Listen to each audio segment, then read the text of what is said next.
Apa jadi pada seluar Abang Tuah sekarang ni? Kalau tak pakai tali pinggang boleh melucuk sampai bawah lah. Oh. Pakai ni pun cerut ni.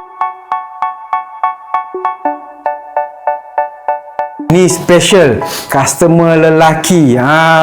Berat abang sebelum pakai Azira ni 78. Sekarang lepas pakai 3 bulan lebih dah 68. Masya Allah, hilang dalam 10 kilo. Ya, 10 kilo. Alhamdulillah. Lepas guna Azira ni makan macam biasa. Okey. Tapi kurang Kuantiti dia. kuantiti. Nasi memang satu pinggan biasa kan. Okey. Sekarang dah setengah je. Automatik. Automatik, bukan saya kata makan, abang kontrol makan, tak ada ya. Tapi dah tak boleh terima. Tak boleh masuk. Kata betul. dia masuk macam dah kenyang je.